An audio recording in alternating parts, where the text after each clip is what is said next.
I'm on my way to Kangaroo Point to pick up my special guest today. This guy's been in real estate for 10 years. He recently sold out a building with $52 million worth of apartments, but something that you might not know about him is that he only sleeps for 4 hours a night. So let's wake him up and find out more.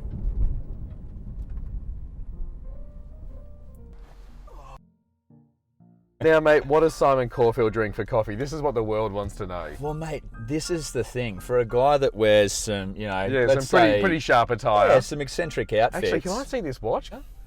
What is this? Is that Hublot? It is. Oh my God. It is. We are drinking none other than a regular Flat white.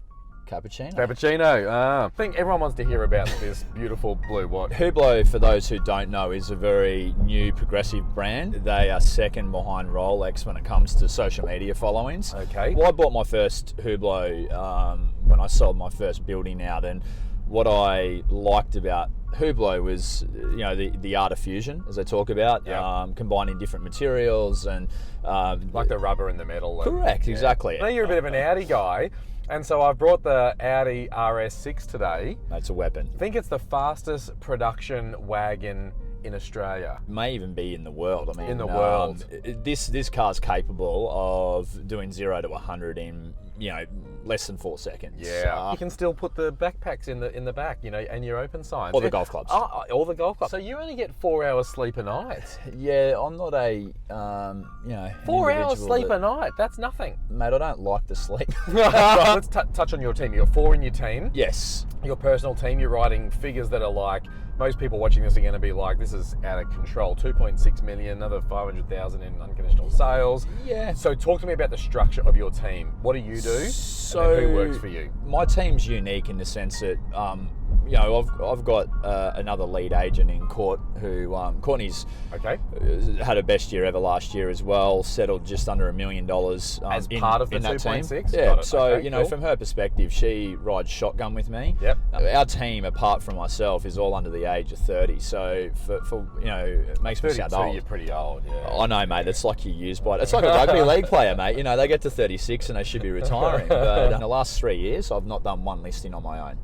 So since I opened Place Kangaroo Point, every listing there is a agent that is representing it with me, because then it's the mentor, it's the coaching, and also it gives me an opportunity to not only gauge how they're going, but I might learn something from them. Now, if I met you for the first time, I reckon like 6 years ago or something like that, 5 or 6 years ago. Yes. You were selling a house in Spring Hill. Yep. And I walked in, and that's when I first met you. How'd I go?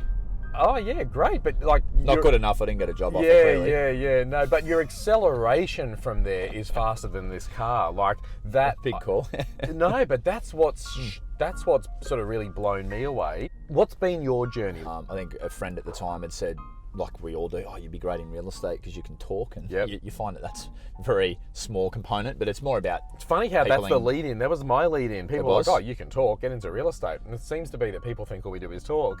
Well, we do, but we need to listen. Yeah. I went to Ray White Chermside, door knocking houses in Chermside at an average price of $400,000 didn't excite me. Yep.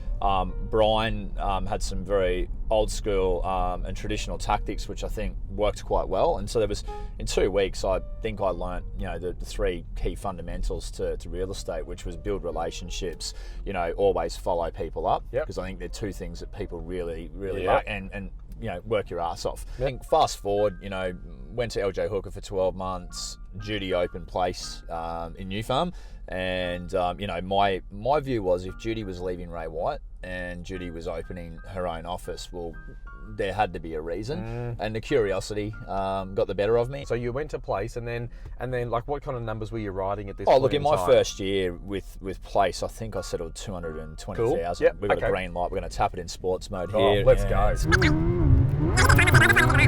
That's pretty fast, isn't it? Mate, you weren't even giving it. Oh, well. Good mate of mine, Will, he was at Cooperoo at the time. We set a goal to get to 450 from 200. I think I pipped him by $1,000. Then from there, we leveled up again. And then all of a sudden, $1 million became that aspirational figure. Okay.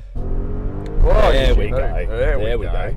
From that point onwards, then it just became a formality. I grew a team. I did have a bad year in there as well. You know, I did go backwards. I got very distracted and stopped doing the fundamentals, the basics of what got me to where I was. Where were you and what did you drop to? A 942, I think, the year after. 400 or Holy 4. shit.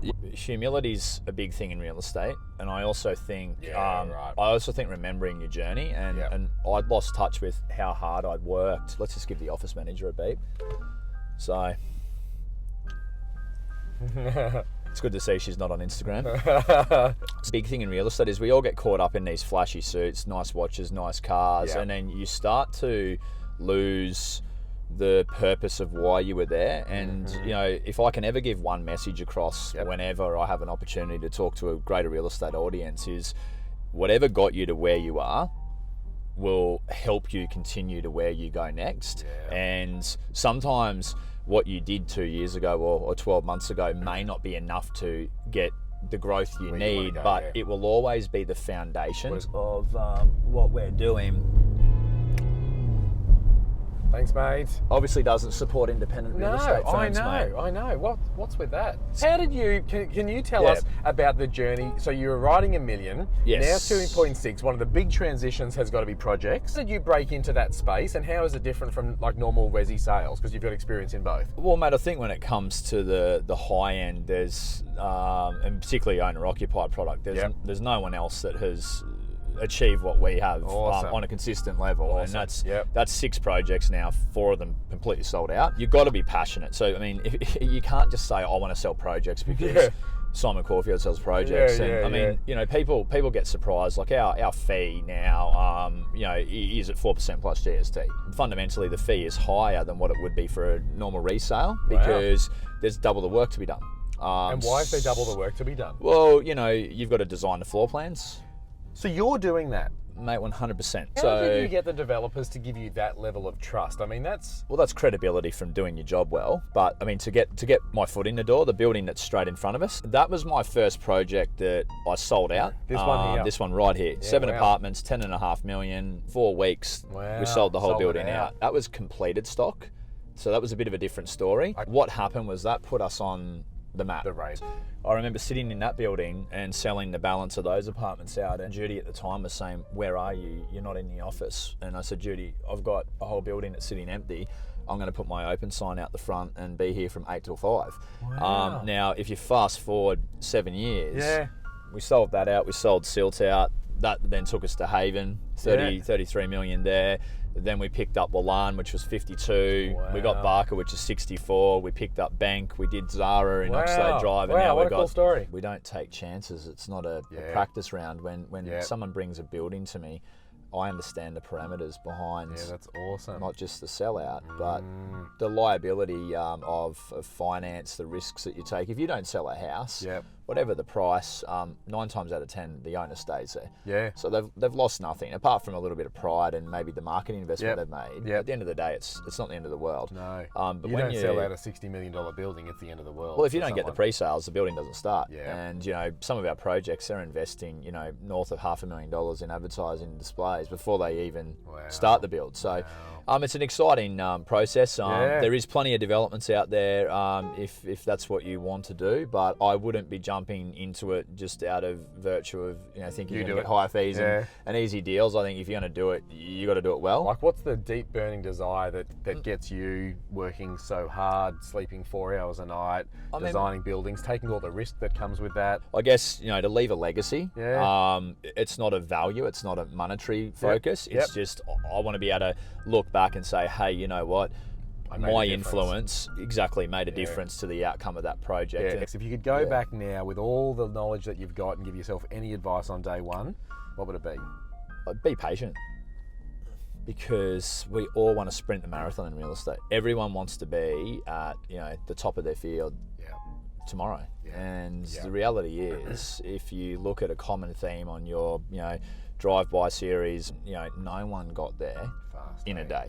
Thank you so much. Thanks for joining us. Well done on the contribution you're making. Mate, and thank you for giving back, and thank you for your part today. There's a lot of good feedback coming out of this, so keep it going. Awesome, man.